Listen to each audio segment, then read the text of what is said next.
김영철 조선노동당 부위원장의 방남에 반대하는 자유한국당 의원 70여 명이 오늘 청와대를 항의 방문했습니다. 정부는 쉽지 않은 결정이었고 대승적이고 미래지향적인 차원에서 이해해달라는 입장입니다만 자유한국당 측에서는 천안함 전사자를 모욕하는 거고 국민을 기만하는 거다. 이런 비판의 목소리를 높이고 있습니다. 자유한국당 나경원 의원 전화로 연결돼 있습니다. 안녕하십니까? 네, 안녕하세요. 오늘 직접 청와대 앞에 나가셨더군요? 네, 그렇습니다. 예. 오늘 자유한국당 의원들이 모두 함께 청와대에 갔었습니다. 예. 김영철 부위원장의 방남은 절대 안 된다. 예. 이런 그렇습니다. 입장이신 거죠? 네, 네. 예. 저희 당의 입장인데요. 또 네. 아시다시피 김영철 부위원장은 천안함 폭침 당시에 북한의 대남 전략을 총지휘했었습니다. 그래서 지금 천안함 폭침에 46명의 해군 장병을 생각하면 네. 이것은 도저히 용납할 수 없는 일이다.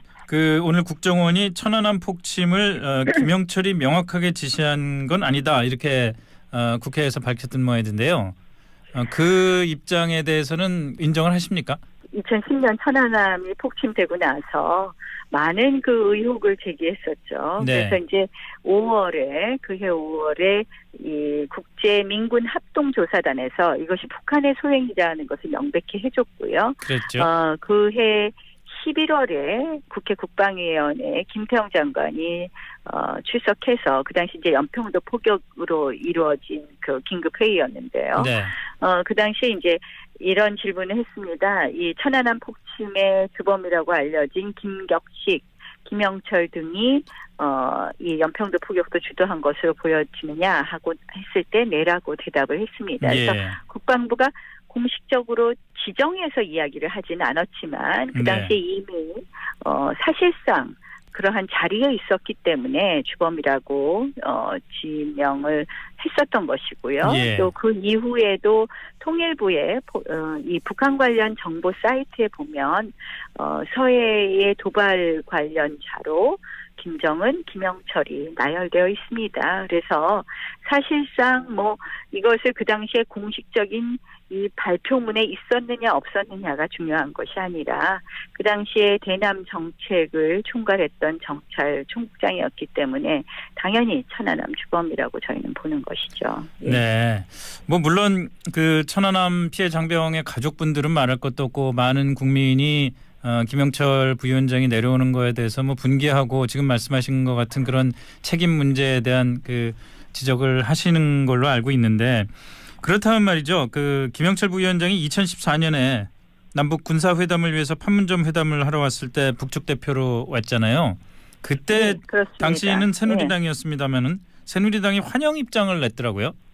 이제 군사회담을 열게 되는 것에 대한 환영 입장이었겠죠. 예. 군사회담의 회담 당사자로 오는 것과 이 지금 국가 행사의 손님으로 오는 것은 구별해야 됩니다. 네. 그 당시 이제 군사회담이 왜 열렸냐? 결국 서해에서 북방한계선을 침범한 북한의 함정에 대해서 우리가 응전하게 되면서 한포에 사격을 하게 되면서 일어난 일 아니었습니까? 그렇죠. 그래서 북한이 정식으로 그럼 이 부분에 대해서 회담을 하자고 요청을 했고 그래서 우리는 이 문제에 대해서 분명히 회담을 통해서 풀어야 되겠다 해서 네. 그 회담을 환영한 것이고요. 예. 회담 당사자로 오는 것과 손님으로 오는 것을 혼용해서 이야기하는 것은 매우 부적절한 비교라고 생각을 합니다. 예. 근데 지금 그 김성태 원내대표는 군인들이 김영철이 내려오면 체포를 해야 한다. 그다음에 장제원 수석 대변인은 사살을 해야 된다 이렇게까지 거론을 하시는데 이거는 당의 공식 입장이라고 보기는 좀 어렵겠죠. 그러니까 이제 표현이 좀 과한 부분이 있는 거죠. 네. 사실은 이제 이것이 국제법적으로 어떻게 되느냐, 국내법적으로는 어떻게 되느냐, 여러 가지 이제 법적인 논란 이런 게 있을 수 있겠지만요. 그러한 표현이 좀 너무 과한 것은 있을 수 있겠지만 그런 정도로 우리가 책임을 물어야 되는 거 아니냐. 네. 사실은 어떻게 보면 이것은 전범이라고도 볼 수 있는 것이고요. 예. 그렇다면 그러한 국제법적인 또는 어떻게 보면 대한민국의 이 주권이 어디까지 행사될 수 있느냐 이렇게 봤을 때 결국 분명히 범죄자라고 한다면 그러한 표현을 쓸 수는 있겠죠. 그러나 이제 네. 그것은 절대 용납할 수 없다는 그런 의사의 표시다. 이렇게 보시면 될 것 같습니다. 알겠습니다. 근데 네. 이 김영철 부위원장이 방남하기로 했다는 소식이 들려지자마자 자유한국당에서 나왔던 얘기 중에 하나가 이거 미국이 지금 제재 대상으로 김영철을 꼭 집어서 언급하고 있는데 지적해 놨는데 이 김영철이 오면은 이거 미국한테 무슨 말을 할 수 있겠냐 이런 얘기도 처음 나왔었는데 말이죠. 아직까지 미국이 별 얘기가 없는 걸로 봐서는 그 부분은 미국도 어떻게든 일종의 대화 상대로 김영철이 오는 것도 나쁘지 않겠다 이렇게 생각하는 거 아닌가 모르겠네요. 뭐 미국 측의 반응은 저는 그렇게 알고 있습니다. 알고 있는 바는 없지만 온다면 천안함 기념관을 방문하는 것이 맞다. 이것이 미국 측 반응 아니었나요? 네, 예, 그런 말도 나왔었죠. 예, 방문한 기회를 갖길 바란다. 자세한 사항은 한국에 문의해라. 한국 정부에 문의해라. 이렇게 미국 국무부 해리 노트 대변인이 그렇게 말한 것으로 알고 있습니다. 그래서 사실 이제 이 대화 상대냐 이것을 미국이 용인해줬냐 이렇게 보기에는 좀 어려운 부분인 것 같아요. 네. 실질적으로 접촉 가능성을 완전히 부인할 수는 없지만 미국 측에 제가 알고 있는 루트로 확인한 바로도 미리 알고 있었다. 미국에 미리 네. 통보했다고 보기는 좀 보여지지는 않습니다. 그래서 네. 어쨌든 지금 현재까지 나온 미국의 반응은 이런 정도입니다. 그래서 좀 더 지켜보시는 게 맞지 않나 이렇게 생각을 합니다. 근데 글쎄요, 대화 상대. 이제 결국은 그건 청와대에서도 한 얘기죠. 결국 남북 대화를 하는 데 있어서 중요한 파트너가 될 수 있다라고 이야기를 하는데요. 물론, 대화 상대가 될 수 있습니다. 그러나 그때의 대화 상대는 이렇게 손님으로 오는 대화 상대여서는 안 된다고 생각합니다. 네, 그렇다면은 2014년에 남북 군사회담 같은 그런 진지한 현안에 대한 논의의 파트너로서는 가능하지만 그렇죠. 올림픽 폐막식에 손님으로 오는 건 좀 곤란하다. 네, 그렇습니다. 예. 그리고 지금 사실 이제 남북 대화는 비핵화를 전제로 해야 되는데 이 부분에 대해서 이제 대화를 위한 대화가 돼서는 안 될 것이고요. 네. 그러한 대화는 사실은 이제 물밑 대화라든지 이러한 부분은 있을 수 있겠죠. 근데 대대적으로 우리가 환영해주는 손님으로 오는 것은 국민 정서와 또 이것은 국민 정서에 반할 뿐만 아니라 우리가 천안함 폭침에 대해서 어떠한 사과도 받지 않았는데 그것을 용인해준다? 있을 수 없는 거라고 생각을 하고요. 저는 북한의 의도에 우리가 그대로 말리고 있다고 봅니다. 북한이 왜 이런 논란이 생길 걸 뻔히 알면서도 보냈을까요? 네. 어떤 의도인가요? 저는 사실은 이렇게 보는 거예요. 그러니까 이 평창올림픽 개막식 과정에서 정말 모든 대북 제재를 한 번씩 건드렸어요. 네. 육해 공로를 다 열었고. 네. 그래서 대북 제재에 구멍을 내기 시작했다면 이제 김영철의 방남으로 한마디로 대북 제재를 애뚝을 완전히 무너뜨리겠다.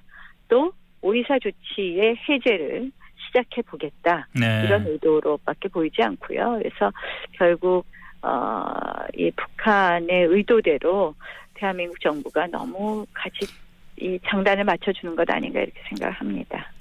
근데 이제 정부가 대승적으로 그런 여러 가지 김영철에 대한 국민적인 반감 이런 데도 불구하고 받아들이는 것을 좀 남북 평화, 한반도 평화 이런 남북 화해를 위한 대승적인 차원에서 좀 이해를 해줬으면 좋겠다라는 얘기를 하는데 실제로 어떻게든 지금 입장에서는 북한과 문을 딱 닫고 알아서 핵 개발하든 미사일 개발하든 우리는 제재로만 가겠다라고 얘기하기에는 좀 단계가 너무 지나간 거 아닌가 하는 좀 걱정도 전문가들은 많이 하던데요. 어떻게든 대화는 해야 될 텐데. 지금 왜 북한이 이번에 김여정을 보내고 했을까요? 저는 대북 제재의 효과가 상당히 났었던 거다. 상당히 네. 효과가 있었다고 보는 거거든요. 예. 북한으로서는 상당히 어려워지고 급해졌기 때문에 대북 제재가 가장 약한 고리. 가 바로 한국이다 네. 생각하고 한국을 타겟으로 한 거거든요. 거기에 저희가 말려들었고요. 예. 사실상. 그렇기 때문에 이 순간에 우리가 원칙을 갖고 접근해야지 비핵화의 문제로 가는 것이지 만나기만 한다고 제재만 푼다고 해서 해결되는 게 아니지 않습니까? 네. 네, 그래서 저는 그게 안타까운 겁니다. 그래서 대승적 차원 이런 이야기를 하시는데 이게 중요한 것은 원칙이 있어야 되거든요. 원칙. 예. 근데 지금 결국 대북 제재를 무너뜨리는 데 동조하고 있는 것. 그것은 북한의 의도에 말리는 것이고요. 북한이 딱 원하는 것입니다. 그것이. 그래서 저는 대화 이런 거 반대하지 않습니다. 네. 교류도 반대하지 않습니다. 교류를 통해서 남북이 접근해야 됩니다. 그런데 거기엔 반드시 원칙이 있어야 된다. 그걸 우리가 잊지 말아야 된다는 것을 말씀드리고 싶습니다. 알겠습니다. 오늘 말씀 여기까지 듣겠습니다. 대화 상대가 될 수 있습니다. 그러나 그때의 대화 상대는 이렇게 손님으로 오는 대화 상대여서는 안 된다고 생각합니다. 네, 그렇다면은 2014년에 남북 군사회담 같은 그런 진지한 현안에 대한 논의의 파트너로서는 가능하지만 그렇죠. 올림픽 폐막식에 손님으로 오는 건 좀 곤란하다.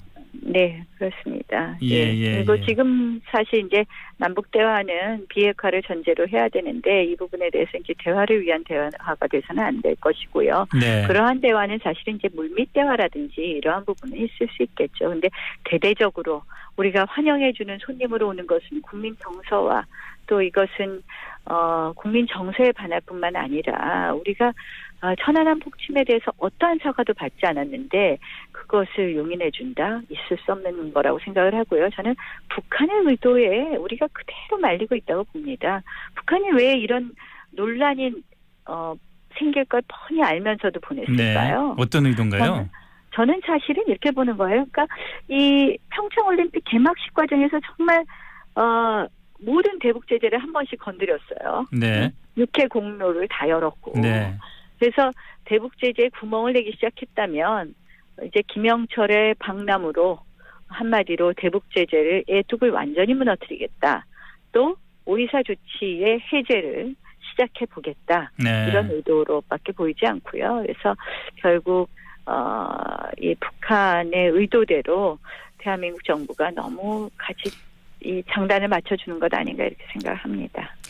근데 이제 정부가 대승적으로 그런 여러 가지 김영철에 대한 김영철 조선노동당 부위원장의 방남에 반대하는 자유한국당 의원 70여 명이 오늘 청와대를 항의 방문했습니다. 정부는 쉽지 않은 결정이었고 대승적이고 미래지향적인 차원에서 이해해달라는 입장입니다만은 자유한국당 측에서는 천안함 전사자를 모욕하는 거고 국민을 기만하는 거다.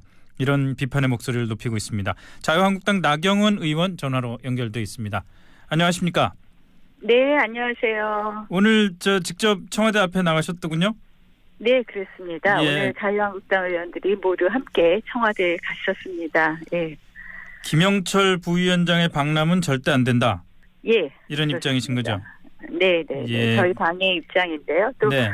아시다시피 김영철 부위원장은 천안함 폭침 당시에 북한의 대남 전략을 통지휘했었습니다. 그래서 지금 천안함 폭침에 46명의 해군 장병을 생각하면 네. 이것은 도저히 용납할 수 없는 일이다. 오늘 국정원이 천안함 폭침을 김영철이 명확하게 지시한 건 아니다. 이렇게 국회에서 밝혔던 모양인데요. 그 입장에 대해서는 인정을 하십니까?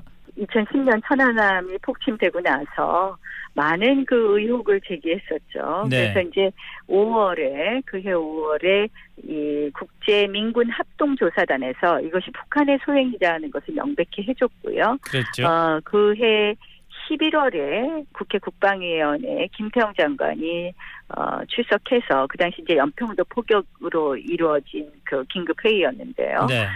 그 당시에 이제 이런 질문을 했습니다. 이 천안함 하고 있는데 지적해 놨는데 이 김영철이 오면은 이거 미국한테 무슨 말을 할 수 있겠냐 이런 얘기도 처음 나왔었는데 말이죠. 아직까지 미국이 별 얘기가 없는 걸로 봐서는 그 부분은 미국도 어떻게든 일종의 대화 상대로 김영철이 오는 것도 나쁘지 않겠다 이렇게 생각하는 거 아닌가 모르겠네요. 미국 측의 반응은 저는 그렇게 알고 있습니다. 알고 있는 바는 없지만 온다면 천안함 기념관을 방문하는 것이 맞다. 이것이 미국 측 반응 아니었나요? 네, 그런 말도 나왔었죠. 예, 방문한 기회를 갖길 바란다. 자세한 사항은 한국에 문의해라. 한국 정부에 문의해라. 이렇게 미국 국무부 해리 노트 대변인이 그렇게 말한 것으로 알고 있습니다. 그래서 사실 이제 이 대화 상대냐 이것을 미국이 용인해줬냐 이렇게 보기에는 좀 어려운 부분인 것 같아요. 네. 실질적으로 뭐 접촉 가능성을 완전히 부인할 수는 없지만 미국 측에 제가 확인한 바로도 제가 알고 있는 루트로 확인한 바로도 뭐 미리 알고 있었다 미국에 미리 네. 통보했다고 보기는 좀 보여지지는 않습니다. 그래서 네. 어쨌든 지금 현재까지 나온 미국의 반응은 이런 정도입니다. 그래서 뭐 좀 더 지켜보시는 게 맞지 않나 이렇게 생각을 합니다. 근데 글쎄요, 대화 상대. 뭐, 이제, 결국은 그건 청와대에서도 한 얘기죠. 결국, 남북대화를 하는 데 있어서 중요한 파트너가 될 수 있다라고 이야기를 하는데요. 물론, 한의 함정에 대해서 우리가, 응전하게 되면서, 한포에 사격을 하게 되면서 일어난 일 아니었습니까? 그렇죠. 그래서, 북한이 정식으로 그럼 이 부분에 대해서 회담을 하자고 요청을 했고, 그래서 우리는 이 문제에 대해서 분명히 회담을 통해서 풀어야 되겠다 해서 네. 그 회담을 환영한 것이고요. 예. 회담 당사자로 오는 것과 손님으로 오는 것을 혼용해서 이야기하는 것은 매우 부적절한 비교라고 생각을 합니다. 예. 근데 지금 김성태 원내대표는 군인들이 김영철이 내려오면 체포를 해야 한다. 그다음에 장제원 수석 대변인은 사살을 해야 된다 이렇게까지 거론을 하시는데 이거는 뭐 당의 공식 입장이라고 보기는 좀 어렵겠죠. 그러니까 이제 표현이 좀 과한 부분이 있는 거죠. 네. 사실은 이제 이것이 국제법적으로 어떻게 되느냐, 국내법적으로는 어떻게 되느냐, 여러 가지 이제 법적인 논란 이런 게 있을 수 있겠지만요. 그러한 표현이 좀 너무 과한 것은 있을 수 있겠지만 그런 정도로 우리가 책임을 물어야 되는 거 아니냐. 네. 사실은 어떻게 보면 이것은 전범이라고도 볼 수 있는 것이고요. 예. 그렇다면